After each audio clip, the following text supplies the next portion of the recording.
Nick here. Look, I'm just going to be doing a very quick video. It was something that was keeping me up all night.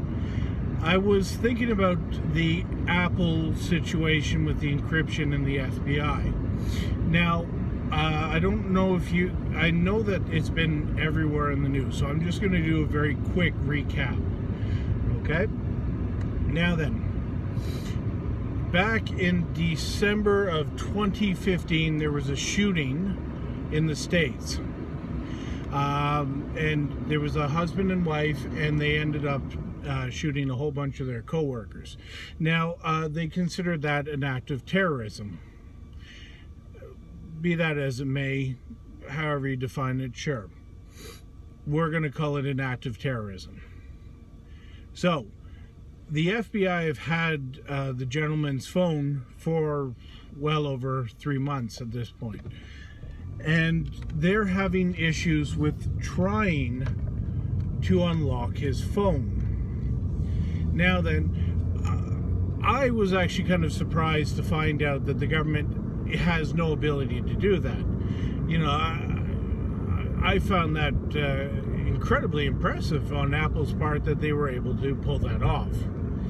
Anyway, so we get into the real issue here. The information that is on the phone, why they need it. Now, the FBI has claimed that they need it because, you know, it's going to help them find the other people that were behind the plot, and it might help prevent future terrorist attacks on U.S. soil. And that seems to be the thing that they're pushing. They're pushing, if we don't get this, the terrorists win. The terrorists will win. Well, here's the thing. The information on the phone is now over 3 months old. December, January, February, March. We're almost into April. So almost 4 months have gone by. Do they really think that this information is still current? It's sort of like the Guantanamo Bay thing where, you know, people have been there for 13 years and they're worried that these people are still part of the Osama bin Laden crew. It's just absolutely ridiculous. It really is. But here's the thing, with almost near 4 months, do they not believe that anyone that this man contacted has not left the country? They, at bare minimum, have destroyed their phones, have destroyed any association with it. Hell, they could even do a name change in that time. Now, I understand that, you know, they still have records of the old names, but get my point. In this amount of time, any information that's on that phone is damn near useless. And to say, okay, well, maybe it'll stop future terrorist attack. Okay. In 4 months, not a single thing has been linked to that phone. And even if it is, at this point, it's too late.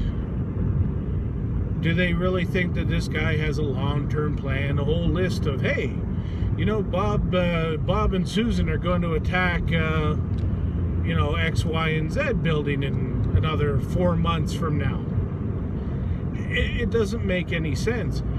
Listening to these people that are supposed to be security experts from the FBI coming out and saying, well, we need to crack this phone. You just listen to these people, and all that they say is, well, if we don't, then the terrorists win. No, it's not about getting terrorism. It's not about that. We're looking at another stage of control. After 9/11, after any of these attacks, they put these things into place in the hopes that they can start taking more and more liberties with your information. And you say, well, Nick, well, here's the thing. I have nothing to hide. You know, let them take my information off my phone. It won't do anything to me. Well, here's the thing. Once they open up this software, once they've shown that it can be hacked, once they have that ability, this software will get out. And in the past, a lot of times you will see that where a program will be created and it's going to be leaked, or somebody's been able to make a copy of it. Anytime that this software has been made available, you will see it on the black market very quickly, or the dark net, or whatever you're calling it now. So a little while back, there was an email company that I believe it was Edward Snowden, that the government was trying to get his emails, and the email provider actually ended up closing down their service instead of giving up their encryption. And that, I think, is very honorable. Now, I'm hoping that Apple doesn't have to go to that length to shut down their services, because I've been an Apple guy since my very first computer was actually a Mac LC2. And people are going to go, well, maybe, Nick, that's you're biased towards Apple. No, it's not that. I was very happy when there was the email and the encryption. I've always been a fan of encryption. It's what runs our lives. Everything from our bank transactions to our emails, to everything in our lives. It flows around us, flows through us. It's sort of like the Force. We get to a stage now where we don't even realize just how much encryption we use on a daily basis. But here's the thing. I'm going to sum this up for you. It's a bit of a long video, I know. If you ever look at the at missing persons cases or anything like that, information, I believe it's beyond 72 hours, information starts to dissipate, memories start to fade, and everything else just sort of runs out. 4 months have gone by, almost near 4 months have gone by. The information, no, come on. This information does not exist in the way that they're hoping for. And let's say they get Bob's email number, email address, and let's say, they track him down.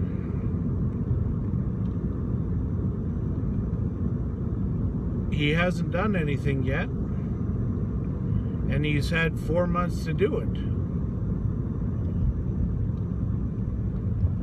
I hope you understand the point that I'm getting to there. This information's old. And if someone's stupid enough to stick around, like Bob, yeah, maybe it's worth it. Maybe. But if Bob has flown the country, like any halfway sane person,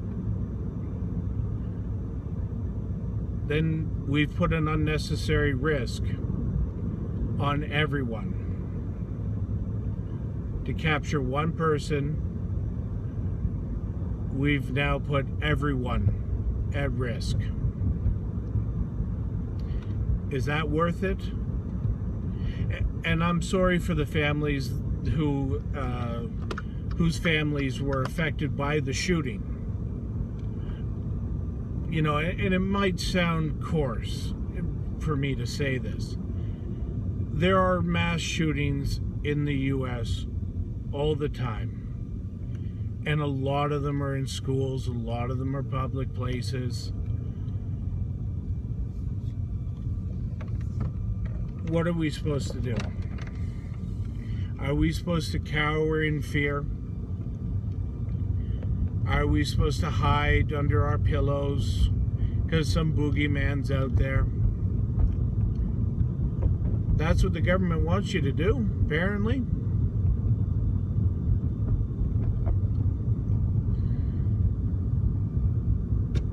But I hope Apple wins.